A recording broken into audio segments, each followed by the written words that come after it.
Hey, this is Nate Bargatze. I'm bringing you some of the best comics that you might not know yet, but you're about to get to know them. And don't worry, they're going to be on their best behavior.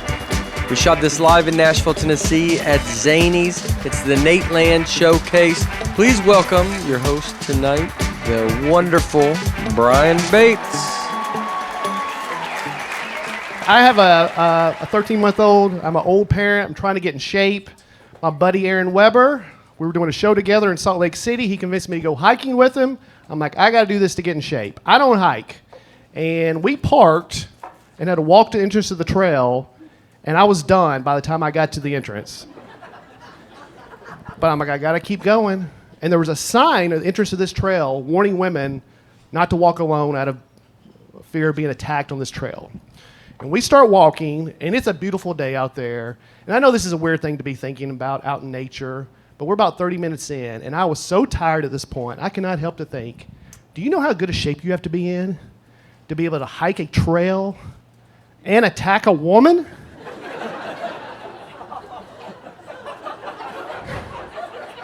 Like, you gotta want it. Who are these people?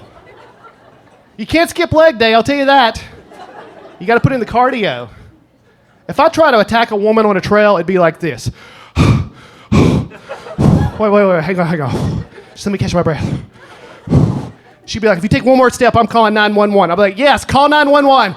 Call 911. Tell them where I'm at. There'd be a story on the news about a woman who saved her attacker.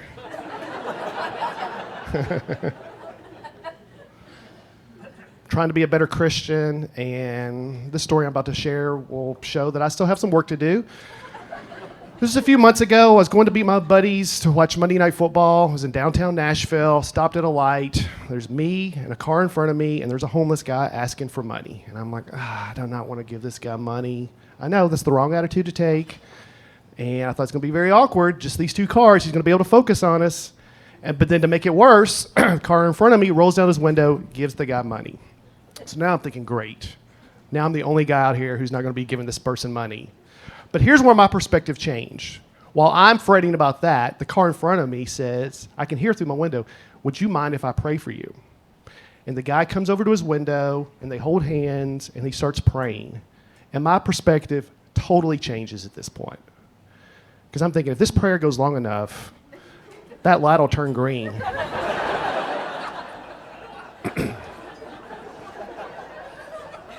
This guy's doing me a solid. But then I can hear the prayer. And now my perspective really does change because it's the most beautiful prayer I've ever heard. The homeless guy's crying. I'm on the verge of tears. Their heads bowed. And it's just so powerful and so moving. But then the light turned green. And because their heads were bowed, they didn't see it. So I honked the horn. Because I had to get to Buffalo Wild Wings for kickoff, and gotta get my BW. So I'm working on being a better Christian. I just got hired to do a show at a church, and they wanted an hour, and I was like, I don't know if I have an hour of church material. You can't talk about attacking women on a trail at church. But I got a baby now. I'm like, I can't be turning down gigs. I need this work. And I was talking to my buddy on the phone who does a lot of church shows. He's like, look, here's what you do, man. Here's what I do. If you get in a bind, just start sharing your testimony. Because these churches, they got to pretend like they're interested in that.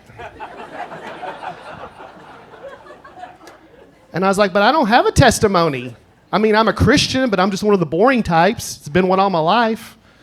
Day of the show rolls around, and I bomb terribly. Bomb. Let me tell you guys something. It really hurts bombing at a church. Because that's like God's disappointed in you. After 38 minutes, I am done. I am out of material. I'm thinking, I might not even get paid for this. And I don't know what came over me. I don't know, it was my friend's voice in my head. I don't know, it was the Holy Spirit. Maybe it was Satan. But I started sharing my testimony. And like I said, I don't have a testimony. So let's just say there's a little church in Mobile, Alabama that thinks I had a serious drug problem in the mid-90s.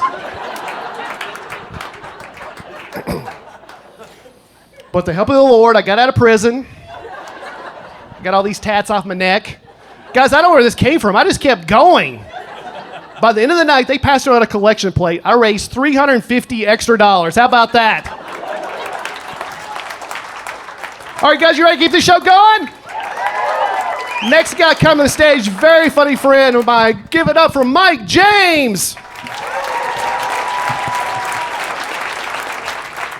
Keep it going for Brian Bates. It's a nice crowd. Let's get into it. How many people, anybody married to over 10 years? 10 years? Over 20? 30? Gets a little harder to clap at that point. 30 years, how long? 43 years. It's amazing. That is amazing. I was watching Dateland.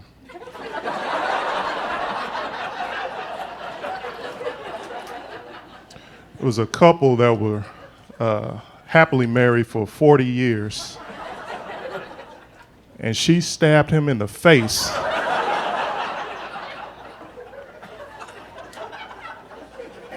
Which is crazy, right? I don't know. Anyways, congratulations on 40 years. Sure you don't have anything to worry about. It is rough, man. I'm married. Me and my wife have been married going on 14 years. Thank you. You learn stuff about people when you're together that long. You know, I learned about my wife. I found out my wife is a bad surpriser. Yeah. Because like a good surpriser, you get people stuff they want. You don't get, you know what I mean? You don't get people stuff you think they need. Yeah. Like you're like, hey baby, I got a trip to Tahiti coming up. That's a surprise. Yeah. Got you a PS5. That's a good surprise. Yeah. My wife got me 3 sessions to get my colon clean. Now,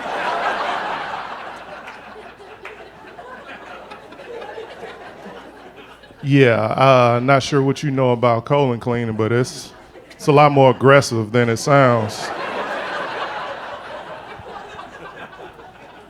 I didn't even know how they clean your colon. I thought they just gave you an IV, so I was like, oh, I don't like needles, but that's okay. Yeah. So you can imagine my confusion when the nurse told me to lay on my side in a fetal position. When she told me to pull my underwear down, she started pulling it down. I had to tell her, ma'am, I don't know what it looks like back there. But I don't think you're gonna find a vein. I'm pretty sure.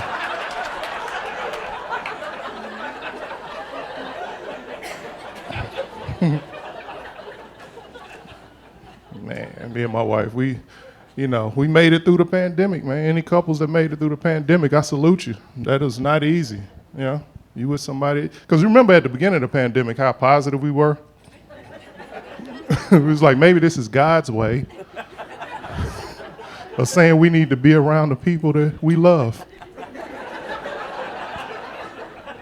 2 hours later, I was like, I gotta get out of here. I'm about to murder somebody in here. Said divorce was up 30% during the pandemic. My wife saw that and she was like, that seems a little high. I was like, that ain't high enough. Because, I mean, I don't care how long you've been with somebody, how much you love them. At some point during the pandemic, you hated them, you know. I knew my wife hated me when she told me I breathed too much. I didn't even, you know. You know how you feel somebody looking at you out the side of your eye? I looked at her, she was just looking at me like, oh. I was like, what? She was like, why you breathe so much? I was like, I don't know, I'm trying not to die. What do you do? You know? It's a lot going on during that pandemic, man. I ended up being a teacher during that whole pandemic. I had to homeschool. Anybody have to do that? Oh, that was the worst. That was the worst. I did not go to school for this. You know? And look, I found out that teachers do not make enough money. They are not paid enough. Yeah. I didn't believe that at first, because before the pandemic, I was like, I don't understand what they're complaining about. They got the whole summer, Because right before the pandemic, we had a parent-teacher conference with my son's teacher, and she said sometimes in class, Michael does not listen. And I said, that's ridiculous. He listens to his mom and me all the time. She's not working hard enough. I felt like that. And then I had to homeschool. And then I had to call and apologize. I was like, yo, you need to come get him because he don't listen to nothing I say. I don't know how you deal with this. It was a lot on TV, too, during the pandemic, right? I saw this one thing that was crazy. This guy needed a kidney transplant, right? But he couldn't find a donor anywhere. Nobody was a match. None of his family, none of his friends. Finally, at the last minute, he found out that his wife was a perfect match. She gave him a kidney, and he's doing great. Me and my wife saw that like, that is amazing. Then my wife said, I hope nothing like that ever happens to you.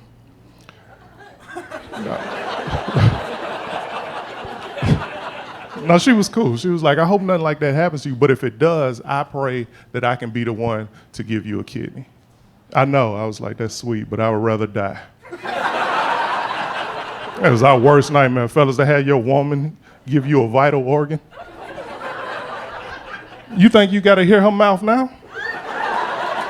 Let her give you a kidney. Soon as she walk in the house, she's gonna be talking crazy. You know what, you didn't even wash the dishes. Oh my God, you know what? You don't appreciate nothing I do. You ain't nothing, your kidneys ain't nothing. And I gave you one of my kidneys and this is how you act. You know what, just give my kidney back because you don't know how to act right.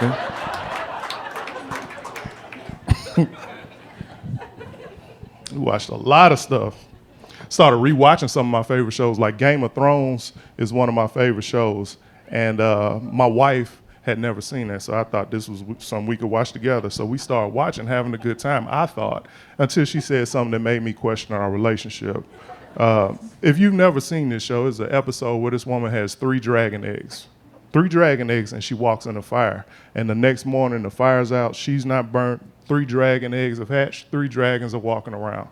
My wife, I should tell you, is also the mother of my kids. Looked at me with a straight face. She was like, man, that's fake.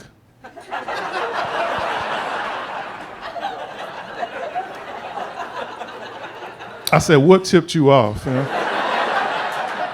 She was serious. She was like, how is she gonna walk in a fire and not get burnt? I said, wait, hold on. That's the part that messed you up? You ain't see all these dragons flying? You need to pay attention, girl. We got kids. We got kids, man. You gotta pay attention to that. We got 2. We got a 12-year-old son and a 9-year-old daughter. They're in school, and I'm gonna be honest, with them being in school, makes me a little nervous. I hated school because I got picked on a lot when I was in school. I don't want my kids dealing with that. I was an awkward-looking kid coming up, just so you know. It was like real skinny. I had these real thick glasses. I used to hear I was ugly constantly. 7th grade was the absolute worst. No, this is the worst. I actually heard this. I heard, if you wasn't so skinny and if you didn't have those glasses on, and if you wasn't so ugly, you could be my boyfriend. Yeah, that's messed up. Okay, appreciate it. It's like, I'm gonna laugh at this trauma. Huh? That still bothers me to this day, man. It does, man. I'm gonna tell you why it still bothers me, all right? It's because the dude that said it to me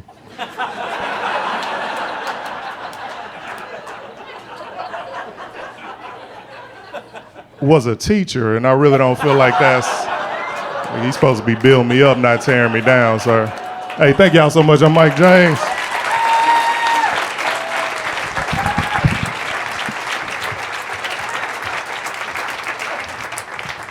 Mike James, everybody.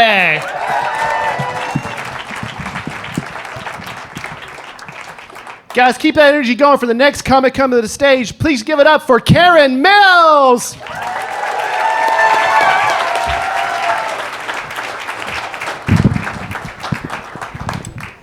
Oh, thank you so much. I do want to make sure that you are listening and you do realize that I'm not Ellen. I hear it all the time. Looks like Ellen, talks like Reba. Well, it's so great to be here. I do spend so much time on the road, and there's always the craziest things happens in my travels. I was working in Indiana, just across the Kentucky line off Interstate 65. Right there's where the time zone changes. And I forgot to ask where my show was, if they were on Central Time or Eastern Time. Well, I had to run into Walmart anyway, so I just grabbed a woman in the store and I said, "Are you on Central Time or Eastern Time?" She said, "I don't work here."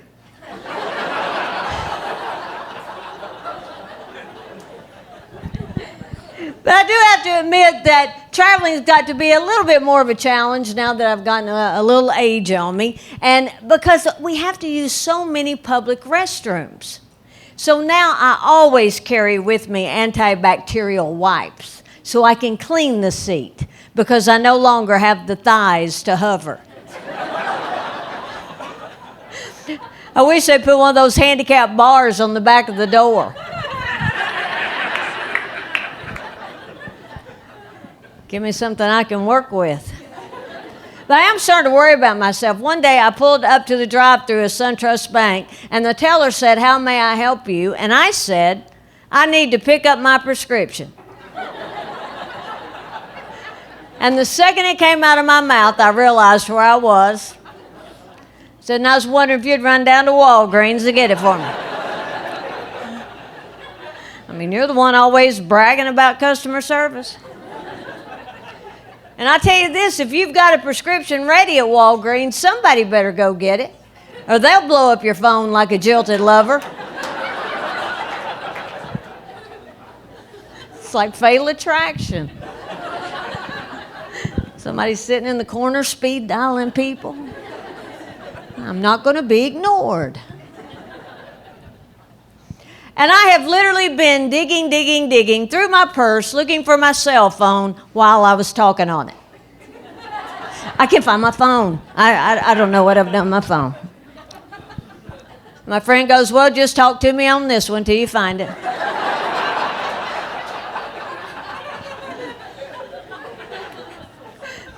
And I was reading that in the near future, in Japan, they're going to have a phone that you implant into your hand.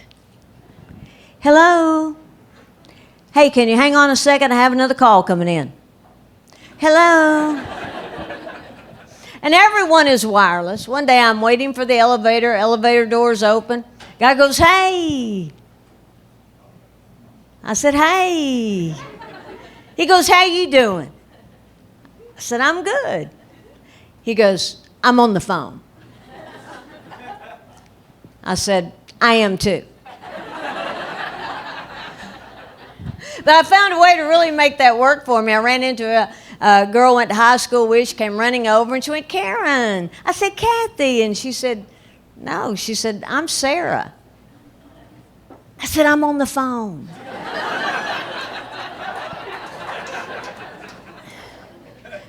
And whenever I'm talking to my mom on my cell phone, if I drop the call and I call her back, she's in a panic. She's like, "Are you okay?" I'm like, "Well, yeah, I just lost my signal." And she's like, "Oh, Lord, that scared me to death." I was afraid somebody had knocked you in the head. She's always worrying about that. Don't stop at a rest area at night. Somebody will knock you in the head. You better lock your doors tight. Somebody break in on you and knock you in the head. I'm surprised we don't hear more about that on the news. Last night, 15 people got knocked in the head. One was just talking on her cell phone. And I told my mom I was doing that bit. I went through the whole thing for her, and she looked at me and didn't crack a smile. She said, "Well, I don't see anything funny about getting knocked in the head." But it's kind of a double standard because I tell her, "I'm fine, stop worrying." But if I've called my parents for several hours and nobody answers and I'm on the phone to my brother and what in the world's happened to Mom and Dad, they didn't say they were going anywhere. Where in the world could they be? Then we both take off down to their house, start looking for clues. In a little while, here they come. They've been at the funeral home. Ran into people they hadn't seen in a while, got to socializing. Eating fried chicken off the death buffet. I said, yeah, well, you need to let somebody know if you're going to be out late. I thought somebody had knocked you in the head.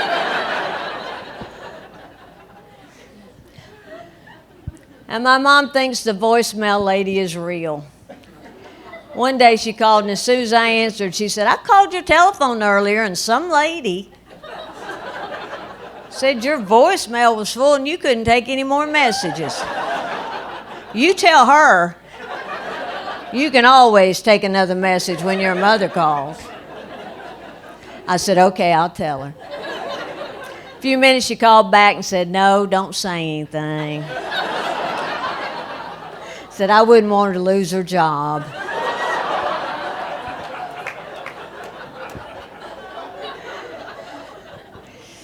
But technology is a lot to keep up with, and there are cyber spies everywhere. They know everything you buy, everything you search for, everything you click on. I went to weather.com, J. Crew popped up. All I wanted was the temperature. Bought this blazer.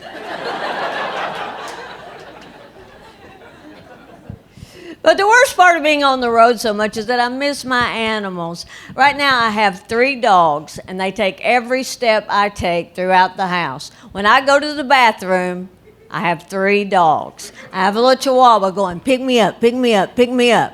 And a terrier dropping a ball on my feet going, throw the ball, throw the ball, throw the ball. And an overweight Cocker Spaniel twerking up to me going, scratch my bottom, scratch my bottom.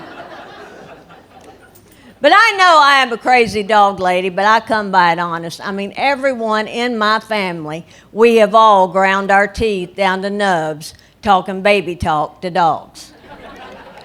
When I was growing up, we had a dachshund, and my dad is not a touchy-feely kind of guy. He used to come home after work, look at us and go, hey, and then grab that dachshund and go, what the baby doing? What'd the baby do today? Did that baby chase a squirrel? Did the baby chase a squirrel? I was sitting there thinking, maybe I should start chasing squirrels. But I love all animals, and I recently had an amazing experience. I was down in Miami, and I swam with the dolphins. Oh, it was so cool.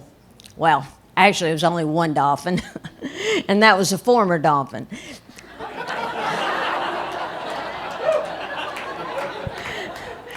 But it was life-changing. I had a similar experience with a saint.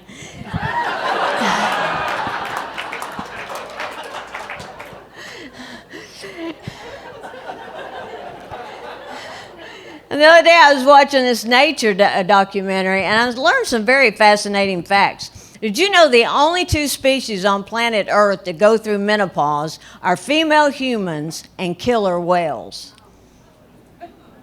And I'm guessing they weren't killer whales until after they went through it. I'm sure they were fun, outgoing whales with full lips and a good metabolism. And once the female goes through menopause, she then becomes the leader of the pod. I'm guessing it's not voted on. I'm sure she just makes an announcement. Going to be some changes up in here.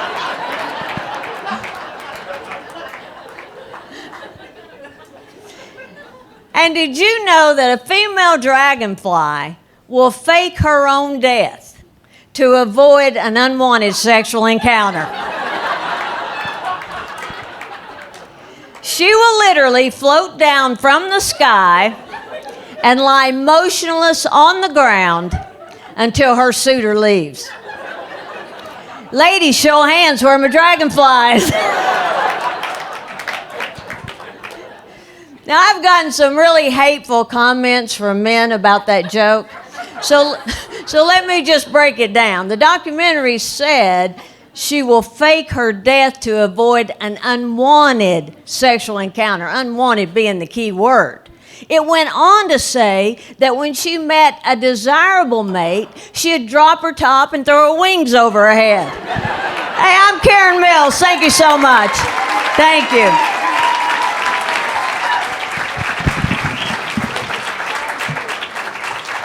Karen Mills, everybody!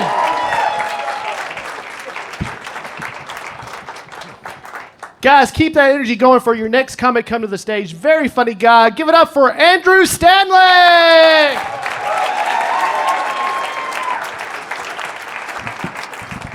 Oh, thank you guys so much. It is good to be doing stand-up in Nashville. I come from a preacher family. My grandfather and my dad, both preachers, and I do this. So close. I think this is just a more fun version of preaching. I don't have to baptize anybody. That's gross. I am not trying to get in a hot tub with some sinner. If they're washing it off, I don't want it floating over to me. I am not trying to catch the reason they're here.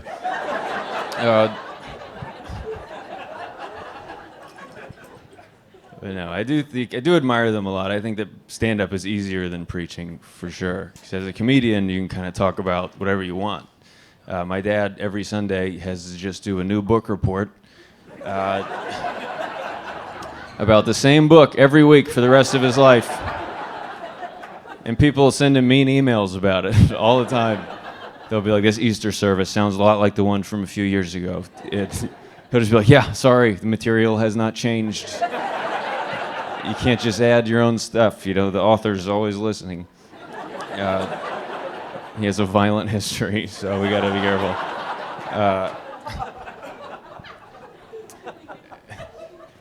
But we had very sheltered childhoods as preachers' kids. Like, I was not allowed to watch a lot of the movies and TV shows my friends were watching. Like, I wasn't allowed to watch anything where the kids are disrespectful to their parents. So we did not watch any television at all. The only shows we were allowed to watch were like the really old TV shows. Like, my favorite show growing up was Bonanza. Any Bonanza fans in Nashville? Yeah, I bet. You don't make a lot of friends in public high school just walking around like, hey, did you guys catch Bonanza yesterday? They're all just like, I think we got vaccinated for that. I'm pretty sure I had Bonanza as a child, so why don't you take your rolling backpack and head on out of here. I had a rolling backpack for one day of public high school. That is as long as they let you have it.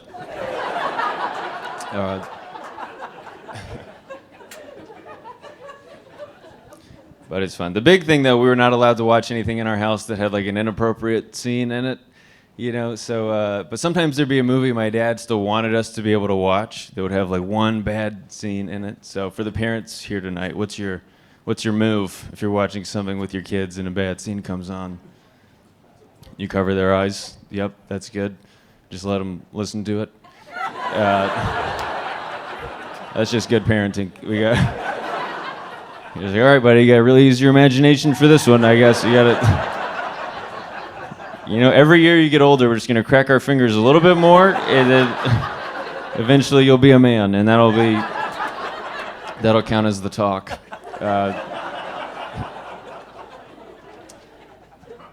My dad did not do that. He came up with his own solution. He would get the DVD of the movie. He would rip it into his computer. He would put it into editing software. He would cut out the bad scenes, edit the rest of the movie back together, and put it on my video iPod. It would take him 4 days per movie. But he loved me a lot. He did not want me to see that stuff. So much so, he was willing to commit a felony, which that is.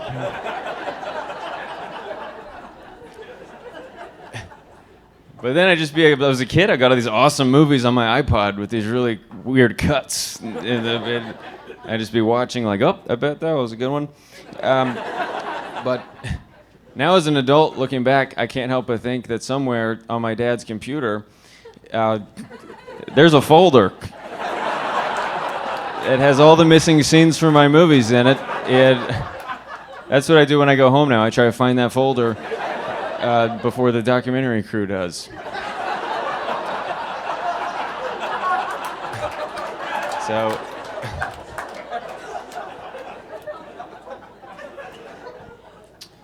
I got run over by a car when I was a little boy. I don't have a good transition for this one.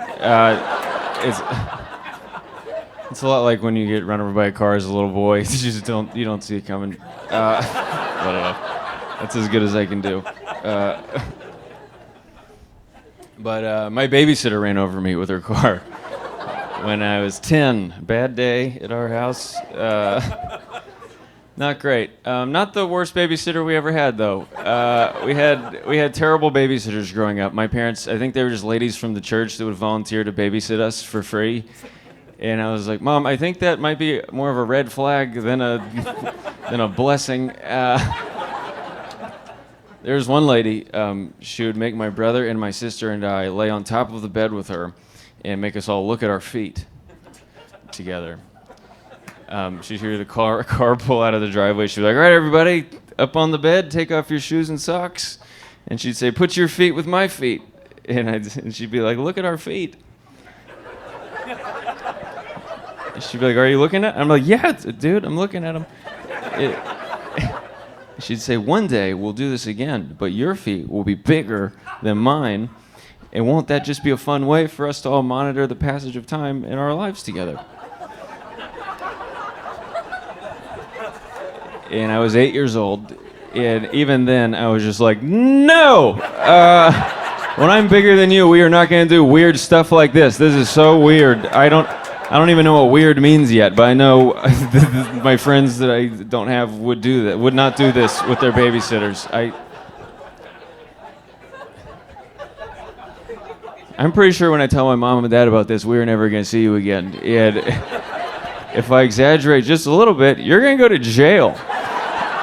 And you can compare your feet with whoever you want there. I think they do that. But the one who ran over me was pretty bad. What happened was I was 10. My little brother and I were playing in the front yard. We were playing with guns in the front yard. We were playing cowboy guns. And I remember my parents had come home, so it was time for Catherine, our babysitter, to leave. So she was backing down our driveway.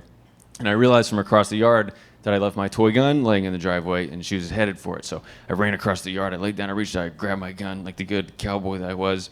And Catherine rolled over my arm with her back right tire. Everybody started screaming. My dad came outside. He was like, what happened? Our other babysitter's hiding in the bushes, like, at least it wasn't his feet.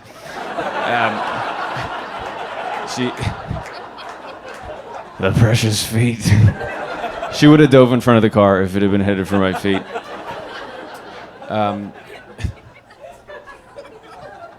So my dad's like, what happened? I'm like, Catherine ran over me with her car. And my brother's like, Catherine tried to kill Andrew again. And we'd had some history. And I was like, Dad, take me to the emergency room. And he said, well, let me see it. And I said, no, it was with a real car. I want a real doctor.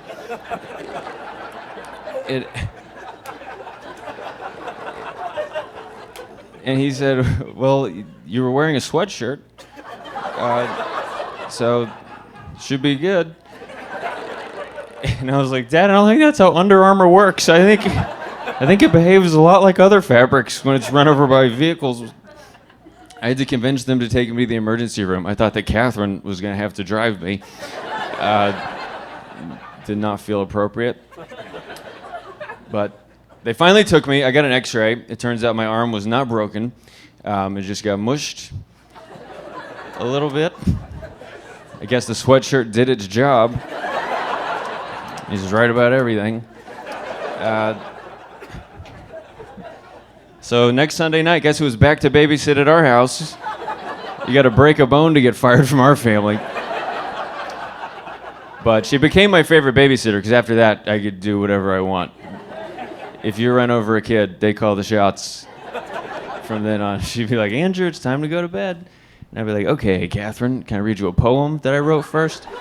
I wrote you a poem today. It's roses are red, violets are blue, just like my arm was after you ran over it with your Civic. Yeah, turn on Bonanza and get me a beer. And she didn't last very long after that. But you guys are great. Thank you so much. My name's Andrew Stanley. Thanks for coming. Andrew Stanley, everybody! All right, guys, that's our show. Give it up for all the comics you saw tonight. I'm Ron Bates. Thank y'all so much for coming out, everybody.